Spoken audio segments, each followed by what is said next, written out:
Larry, go ahead. Why don't we begin, and please be concise. Very concise. Bernard-Henri, I had the pleasure of introducing you at the Herzliya conference on behalf of the European Leadership Network a few months ago. You also say that anti-Zionism is today's anti-Semitism. We had the meeting today in Paris, which you probably found the conclusions of. It turns out that the Brits said no. I'm wondering if, in your view, pro-Israel work in Europe is worthwhile, and should we keep trying, keep at it, because Israel has its hands full. Is pro-Israel work in Europe productive, and can we make progress?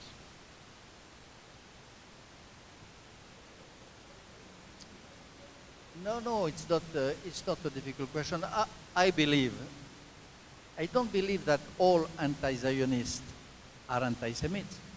I believe that there is no, I don't believe, I demonstrate that there is no other way of being anti-Semite today than being anti-Zionist. There is no other way. And again, it is not a creed, it is not a political claim, it is a demonstration. There is in this book the demonstration that if your neighbor wants to be an anti-Semite, he has no choice.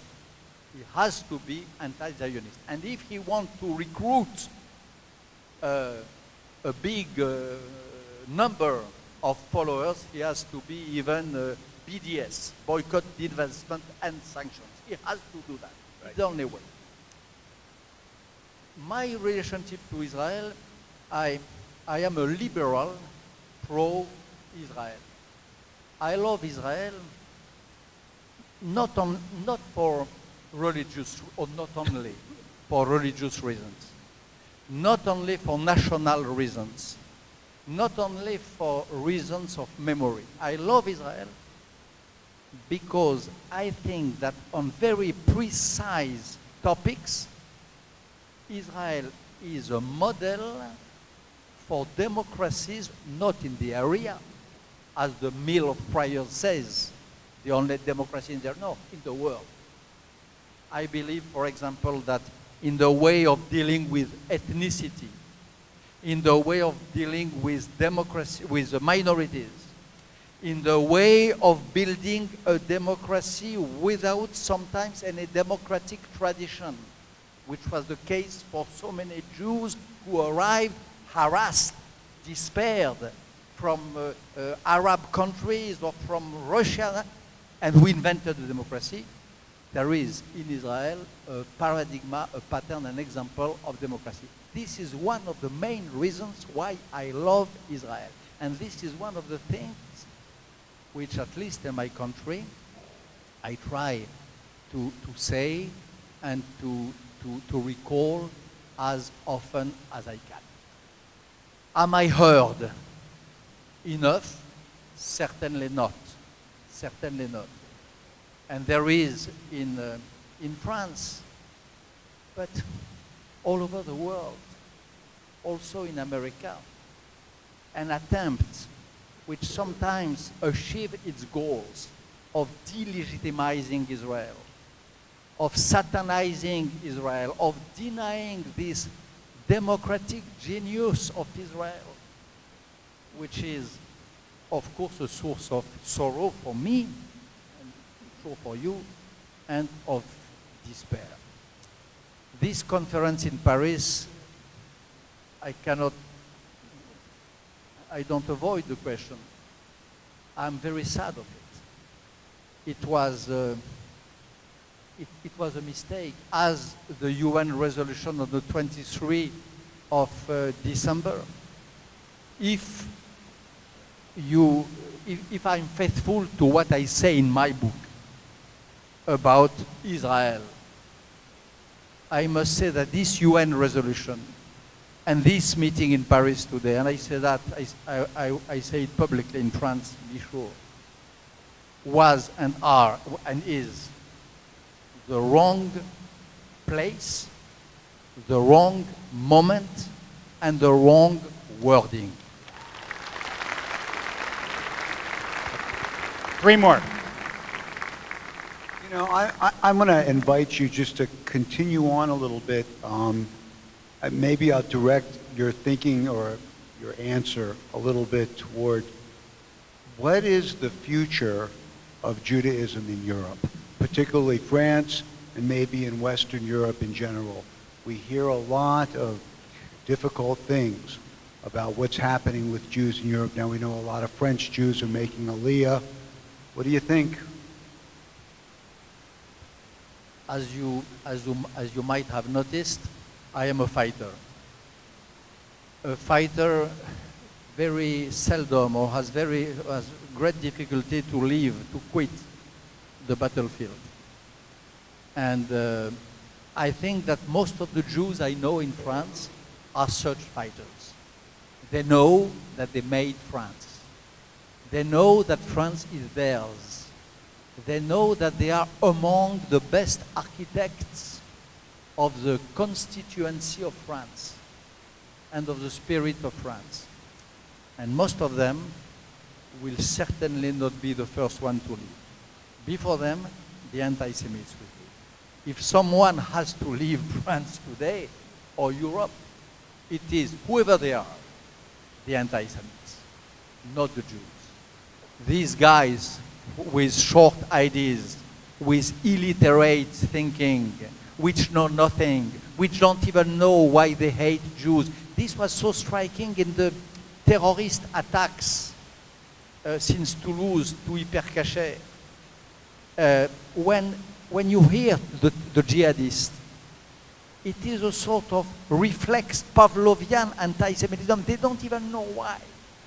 They don't know why. They don't even know what is Judaism. They are just nuts. They are just stupid. How would I leave the country which my father defended with at the risk of his blood, which my ancestors, in a way, not exactly mine, but okay, ancestor of the Jews, built as a great French Republic? How would I leave this country and leave them on the battlefield? Impossible. So, the future of the Jews in Europe, I'm sorry to tell you that. I know that the American press does not say that, but I feel it and I think I'm right. Is maybe difficult, but it is not a despaired future at all, and it may even be a brilliant one. I think that the future of the Jews in France has to be brilliant. They made France again. They made the French literature. They made the French social contract. They made.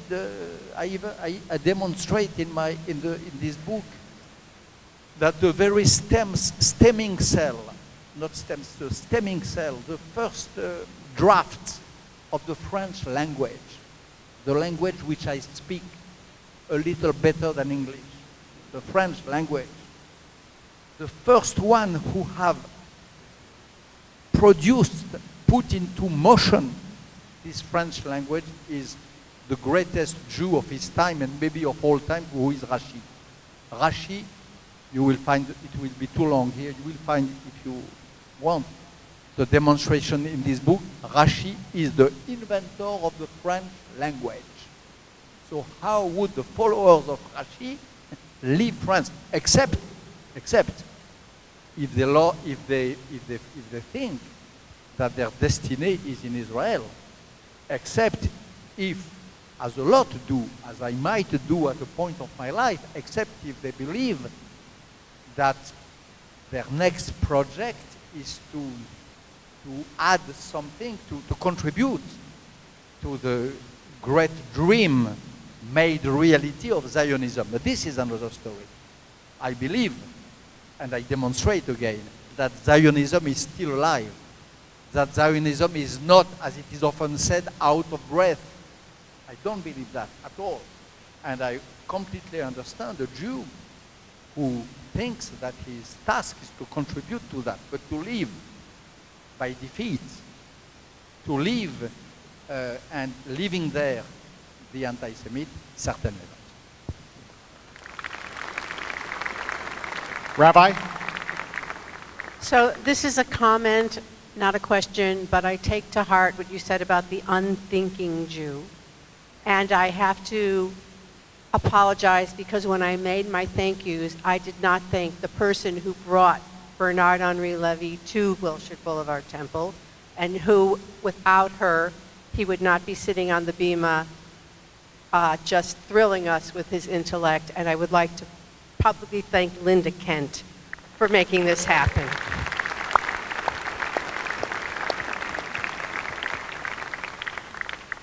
This is concise, but important. Thank you. Thank you, Linda. Mr. Levy, thank you very much for pointing out the 70 faces.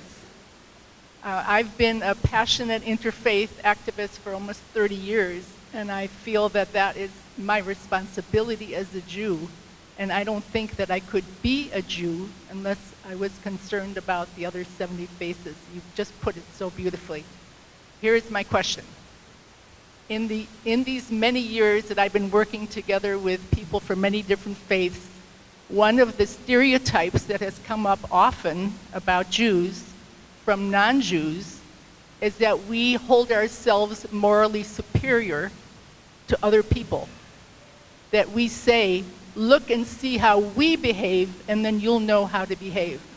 I've heard that a number of times when people have been totally honest about how they feel about Jews, even though they may recognize that those same Jews they're talking about are the ones that gave them their first job. All right, and that's loaned a them separate, money. okay, so the All right, question is. So the question is, the name of your book is The Genius of Judaism.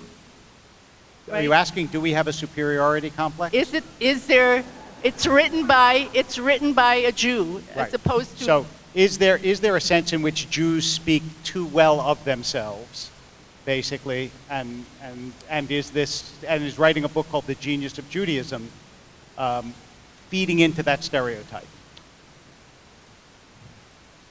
You have probably some Jews who are inhabited by a superiority complex because you have stupid people everywhere. But few things are more remote from the genius of Judaism than this superiority complex. I quoted very quickly before a name, which is familiar to all of you, and which is the proof of that, which is the name of Korah. Korah in the Exodus, who is the cousin of Moses, who, taking advantage of one of the numerous journeys of Moses at the top of the mountain,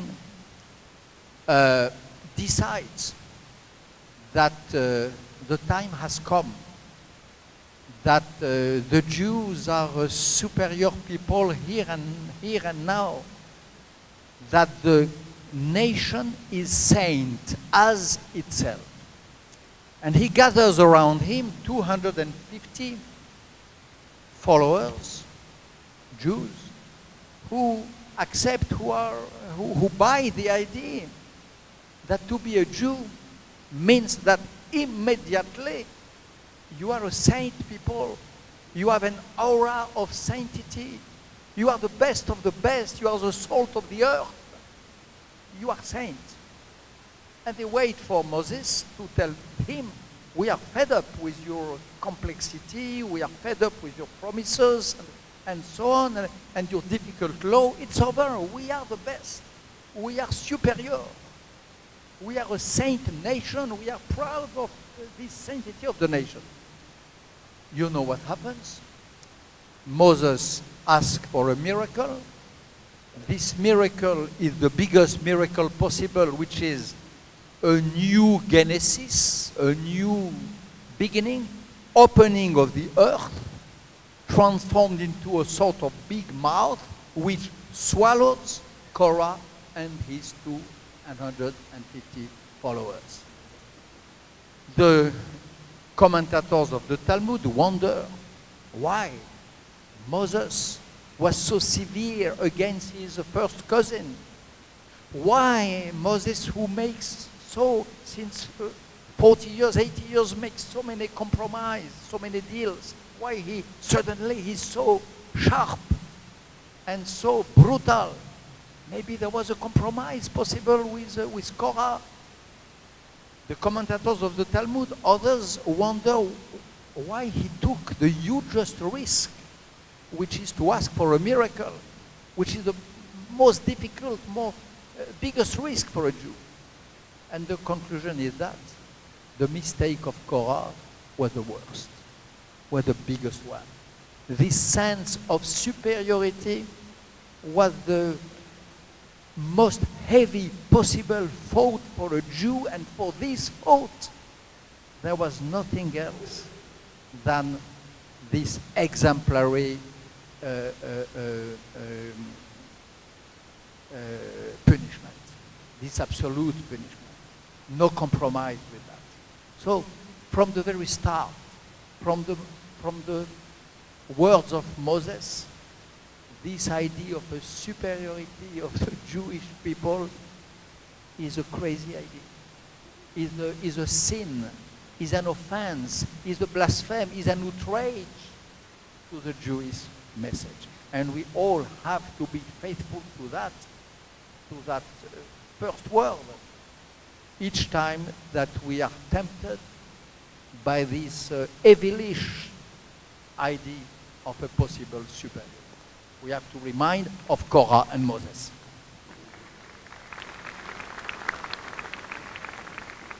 This is the most difficult thing I'm going to say tonight, but this has to be the last question. So forgive me for those of you who did not get a chance to ask, and forgive me everybody who wants to sit for more hours, as we all do, I think, and listen.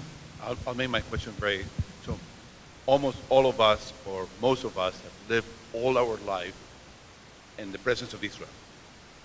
And I want you to tell us how you think Israel defines the Jewish character. Because when I think before when the Old Testament, the destruction of the Second Temple, when we go on exile, we were defined by, like St. Augustine said, will be the witness of the success of Christianity. So how Israel defines the character of the Jew today? How does Israel define our Jewish character? There is a, I will try to be short. Metaphysically and politically. Metaphysically, the creation of Israel is probably one of the biggest tests which was given to the Jewish people. At the end of the day, the Jews owe their survival, their genius, what they brought to the other people, to a non-political relationship to the world, to all these habit of commentary which we commented a lot since the beginning of this evening. There is in the Jewish tradition a distrust against the political temptation. You know how the gods of Israel are always unwilling gods. Kings, I'm sorry. The kings of Israel are always unwilling kings. They are kings which have to be fetched by force in a place where they are hiding. And when they become kings, they are so different from the Greek kings, for example, who are supposed to be pure and immaculate and exemplaries. The kings of Israel are great kings, but the greatest kings are full of mistakes and sins. You know all of that. There is a sort of fragility of the idea of sovereignty in the Jewish tradition. So a very complicated relationship to politics. I try to develop this also in the book, the difficult experience of sovereignty in the Jewish history. So in front of that, the experience of Israel, the creation of Israel, is something very, it makes a real difference. It's a huge event. It's a break in the history of the real Israel, of the whole Israel, of the history of the Jewish people. So it's a metaphysical test. Israel has to be at the height, to be worth of this Jewish heritage. which for the moment it is. I am among those who believe that Israel has been at the level of this great hope and dream and experience of the Jews. But it is a test. The other thing which I would add, which is not metaphysical but political. Politically, I believe that Israel makes every Jew in the world stronger. For me, this idea of strength is very important. I know a lot, I don't remember, but I know a lot about these generations of Jews of the time of Sartre. They were not strong. They were weak. They were not happy to be weak, of course, but they felt compelled to be weak.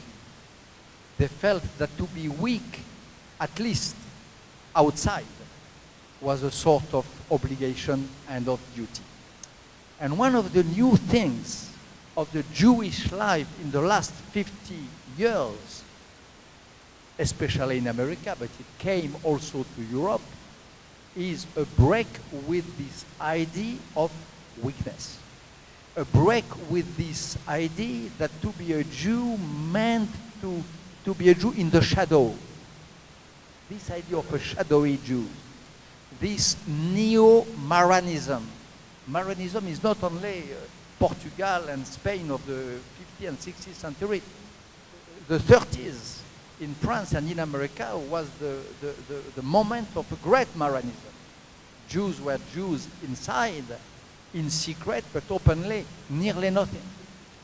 So the modernity, this is one of the great things of modernity, consists in having broken with this tradition of self-shame, of self-hatred, and of self-inflicted weakness.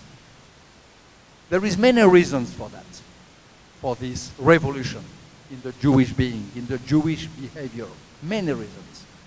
There is some literary reasons. In France, I said yesterday in another place that there is one great writer who is called Albert Cohen, who gave to all the Jews of my generation this pride of themselves. Albert Cohen brought fabricated the first literary hero who had a body, who had a handsome body, and who had a free body. This was a revolution in Europe. This idea of a Jew breaking with the tradition of the unbodily Jews, without bodiless, the bodiless Jew, slave Jew, and ugly Jew, the French literature is that. Before Albert Cohen, all Jews of French literature, except in Chateaubriand, by the way, it is the only exception, are ugly, bodiless, and slave. So there is some literary reasons which made the Jew break with this tradition of self-hatred. There is some philosophical reasons. Return to study, assumption of this idea that Judaism is not only Torah but Talmud, and that we have to be proud of Talmud.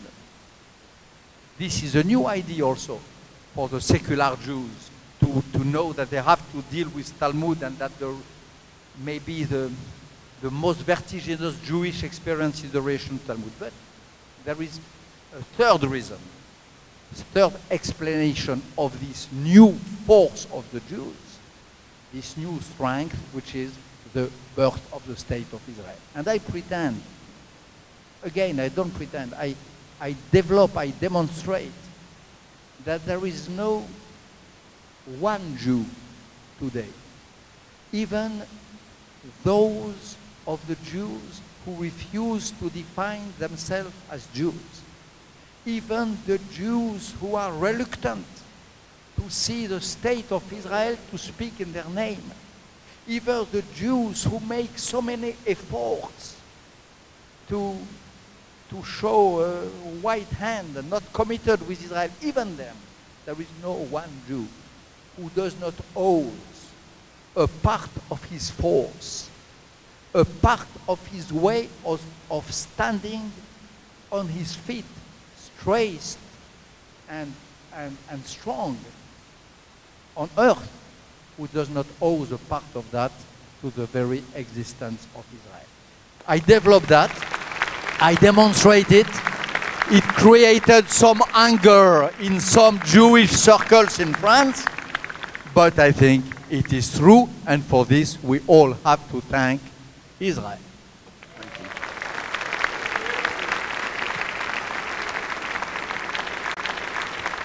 Before we conclude, remember that Bernard-Henri Lévy will be signing books. We want to thank Wilshire Boulevard Temple. Rabbi Vanis is going to thank, and I want to thank Rabbi Leader, and also say how wonderful it is to have the Genius of Judaism illustrated by the genius of our guest. Rabbi. Thank you, Rabbi David Wolpe. Thank you, Bernard-Henri Lévy.